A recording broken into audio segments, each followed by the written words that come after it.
Hi, it's Penny here, and in this video I'm going to be reviewing the Edge novels by Ilona Andrews. So if you haven't read the series, maybe this will help you decide whether it's something you might want to pick up, or if you have read the series, you can let me know down below whether you agree with what I'm saying or whether you've got other thoughts. So this is a quartet, and it's an urban fantasy or a paranormal romance, but I think I always want to say for all of Ilona Andrews' books that even though there is always a core romance element, I'm not generally a fan of romance. I think Ilona Andrews still always has enough of a solid plot that the romance kind of doesn't overwhelm the story. And as well, I think Ilona Andrews is really good at having these romantic pairings where the characters really get to know each other through working together and they become partners and really build trust and like a strong relationship. So it feels a lot more real and less toxic than like a lot of other paranormal romance. Not all, but some. And the series is set in this world where there are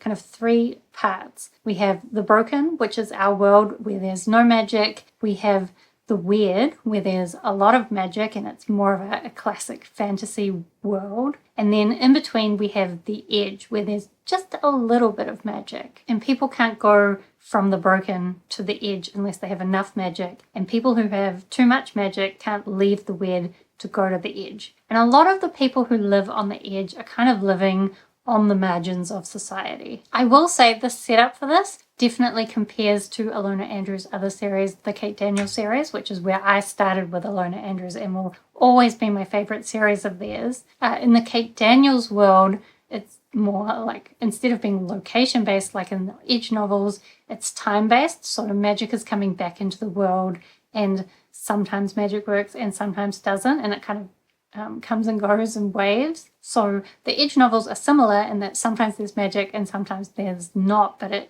it's more based on like where they are at the time. So in some ways a lot more controllable than the Kate Daniels books. The writing of this series as well is like classic Ilona Andrews in that there's always lots of momentum and a lot of action. Now I'm someone who doesn't always like action scenes or fight scenes, but I think Ilona Andrews always manages to do it in a way where they integrate it with the plot so it's not too annoying for me. I think maybe the Edge novels were the weakest in that of everything I've read by Ilona Andrews, but still there was enough momentum that it always kept me like engaged and progressing with the story, as well as a very similar sense of humor. I think I always say that I think the sense of humor feels very real, like the kind of humor you would make if you were living these lives. But I sometimes wonder if that's just because I'm a similar age to Ilona Andrews and so they're making the same kind of jokes that I would make with my friends. And actually I should say, not only is the action something I often don't like, humor often doesn't go that well in the books that I read. Maybe it's just that I haven't found that many books that match my sense of humor. But I love the way that Ilona Andrews writes. They always have really great characters and like complex plots with different threads that come together in a satisfying way. Although I will admit, in the Edge novels, there were a few where I felt the plot got a little bit convoluted and the plan that the characters were trying to do didn't entirely make sense to me. But it wasn't necessarily bad, just not as good like relative to other Ilona Andrews books that I've loved. As well, these books do have the classic like alpha male trope for most of the books in this series. So each one of these books does follow like a different romantic pairing, and pretty much all of them are some kind of alpha male, which once again is a very Ilona Andrews thing. And again, another thing that I often don't like in books. However, Ilona Andrews does it in a way where the female characters just don't take that shit. They call these guys out when they're being toxic about it and they stand up to them. And I think as well, even when they're being alpha males, most of the time, they're not really doing it in an overly toxic or abusive way. Whereas some other books that use that alpha male trope, I would say definitely are toxic and abusive. I think as well, I appreciate quite often when the female characters are calling these alpha males out that they have these conversations in a very mature way. I think I also quite appreciate the level of maturity in Ilona Andrews' characters. Once again, I think I have a preference for like low angst in my books, and these books aren't too angsty. Like our characters are struggling and they do have emotional struggles, but usually their response to that is like, okay, how am I going to solve the problem? And I like that approach. So, since each of the books in this series follow a different character pairing, and each one is to some degree like its own self-contained plot, although there are kind of some plot threads that go throughout, which I will talk about. I'm going to go through each book in the series, kind of give an overview of the plot and the characters and some of the themes and ideas in each book. So the first book, On the Edge, this was my favorite book of this series, to be honest. And when I read this one, I didn't know that the series was going to follow different characters in each book. And I was so sad when the second book didn't follow Rose, because this first book follows Rose, who is like a young woman trying to raise her two younger brothers in the Edge. But she's also working in the Broken, in our world, or in America, but she's essentially an illegal immigrant because she was born on the Edge and she can't get proper documentation for the Broken, so she kind of just has to do whatever work she can manage to get. And then even then, quite often,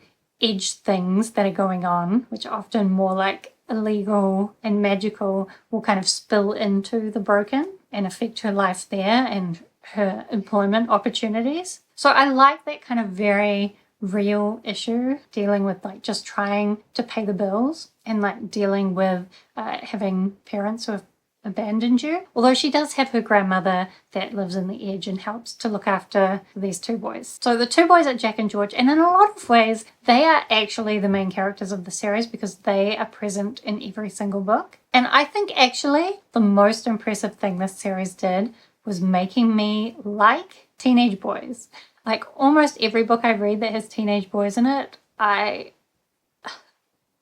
kept very frustrated. But the way that she wrote them, while still being very real, still also felt very relatable. And I really cared about these young boys and wanted to see them succeed. One of them has necromancy skills, which of course is very challenging for a young child. And I like the way it dealt with that. And then the other one is a changeling or a shapeshifter type character, which in the Weird, we find out that changelings are often sent off to the special military academy because their parents are like embarrassed of them. But Rose is really trying to raise him to be able to live in like normal, proper human society without like accidentally killing people. Oh, and Rose does actually have her own ability. So people on the Edge are able to flash magic, and most of them can't really do much with that. But Rose's flash is really bright and white, which means it's extremely powerful, which has led to her getting a lot of attention.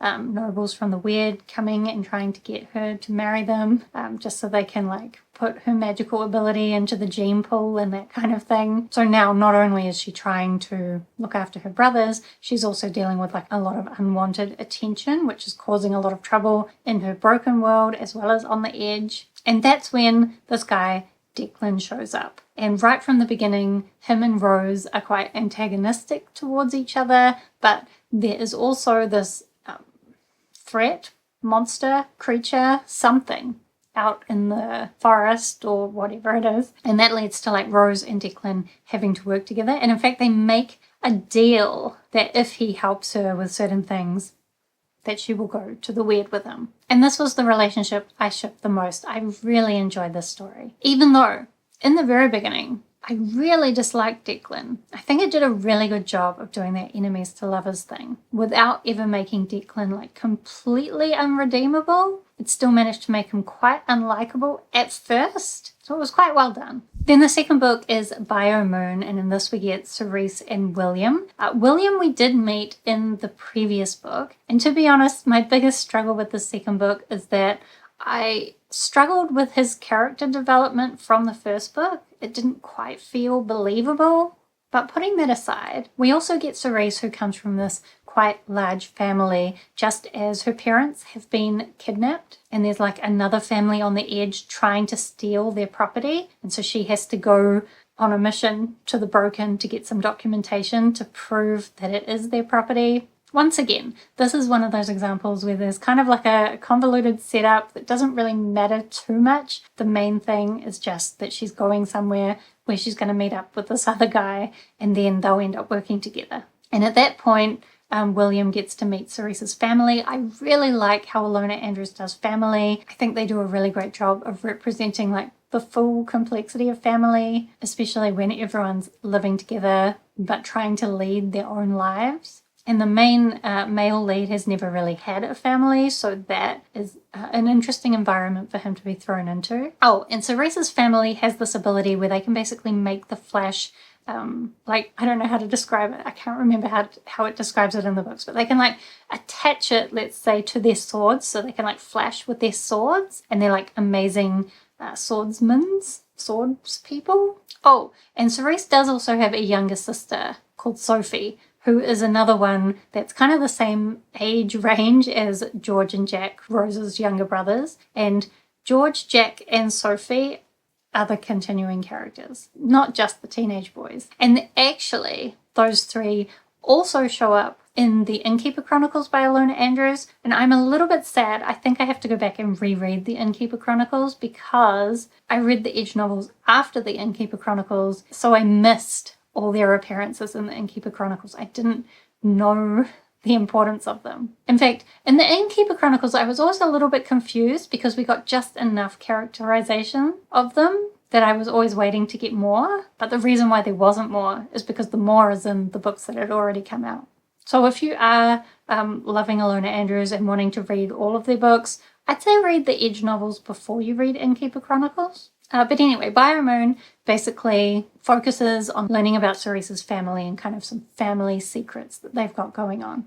And I actually, it got a bit complicated, but I really liked where that one ended. Then we have Fate's Edge, and if I'm honest, this is probably my least favorite of the quartet. This one we follow Audrey and Calder. Calder being the brother, I think. Pretty sure he's the brother of Cerese from the previous book. So like all the books do have connections. And Calder is working for this like anti-crime organization. And I think is based in the weird, but they're of course working across all three worlds. And there are also some particular criminals that they're working against. Audrey's family is a con artist family, criminal family. And as a result, she's gone through some really awful experiences where they've basically like made her suffer for their crimes rather than suffering the consequences themselves. So she said, I'm done, and is just trying to live a normal life when her family comes back and basically blackmails her into participating in one last con, because Audrey's power is that she can open doors, like basically any door, even if it's locked, she'll be able to open it. If the lock is really strong, it might take her longer to open it, but she can open any door. Which is an interesting power, right? I do like when authors come up with unique magical powers that I haven't really read about anywhere before. So then, after this heist that she helps her family with goes down, Calder ends up being sent to try and investigate what happened, and then he ends up working with Audrey to try and get to the bottom of things. I will admit, this is one where I felt the plan got a bit unclear, and some of the things they were doing, I was like, well, okay, I guess. It was believable, but it was just a little bit convoluted. And like their relationship was the one I shipped the least. In the end, I think George and Jack helping out with their plan was my favorite part of it. Also, this one had the ending that I was the least happy with, because basically the happily ever after is them agreeing to get married, even though like they've barely known each other for any amount of time. Honestly, that is the least satisfying happily ever after, in my opinion. Then lastly, we have Steel's Edge, and this was probably my second favorite in the series. So this one, we're following this woman named Charlotte from The Weird, and she's a healer, and she's married to this guy who, it becomes clear, has only married her in order to have children with her and like once again get her magical abilities into his family line. But she has turned out to be infertile, and so they're not going to have any children. And so he's like, well, we'll just have an annulment then, because that was the deal. And she's like, what? I thought you loved me. And then she uses her healing magic as a weapon, and I thought that was fully justified, because what a jerk. I also will say a lot of fantasy stories, especially that deal with infertility, eventually lead to some kind of like miraculous conception. This book didn't do that, which I think is actually a more realistic and better way of dealing with the topic. Anyway, then Charlotte, being worried about her magic turning bad, goes out to live in the Edge and actually ends up staying with Rose's grandmother. And when she's there, this guy Richard, who was actually Cerese from the second book, her cousin, and has that magic sword thing going on, he turns up there being chased by these slavers because he's trying to take this like slave trading organization down. Charlotte heals him after he's been hurt, and they decide to work together to take these slavers down. Once again, the plan gets very convoluted. It involves like changing someone's face to look like someone else, and a bunch of like infiltrating different like organizations or like political groups or like social groups in order like to trick people into saying certain things in certain situations. Convoluted. But I still, like, when I say these are convoluted, it means that as I was listening to it, because I listened to the audiobooks for these, I was like, I don't know how this plan is supposed to work, but I'm still engaged as I follow along with what the characters are doing. I'm just like, I don't see that this is a very good plan. Like, even if it does work out, I don't know how you could have known it would work out, but I can overlook that in a fantasy novel that's primarily about the romance, even though I say it's about the romance, but this one, you know, it's about taking down these slave traders, and we learn a little bit more about one of the people that's running the slave trade. I can't say more about that without spoilers, but we do also once again get a little bit of George and Jack being involved in this. And Sophie, in fact, Sophie really plays the biggest bit to the final ending. So there was, as I said, kind of a bad guy that presented himself in every book of this series. And in this last book, I was like, I don't see how we're going to wrap that plot thread up in this book. But it did manage to do it. And I was very impressed and very satisfied with the ending. Because I do think that there is scope for Ilona Andrews to write more in this world, but I don't think they plan to. And even if they plan to, they have so many other series that they have in progress that I just don't see them as having the time anytime soon anyway. So I think the series is either finished or essentially finished. But if you like paranormal romance or urban fantasy with lots of great characters and a lot of action and momentum, lots of great magic, a really interesting magical world, as well as like crime and security organizations, but maybe at its core a story that focuses on family, then I think you could really like this series. Let me know if you have read this series, whether you agree or disagree or have anything else to add, or if you haven't, let me know if you're interested in reading it. Do subscribe if you'd like to see more of my bookish videos. Otherwise, thank you so much for watching. I hope that you are doing well, and I will see you next time.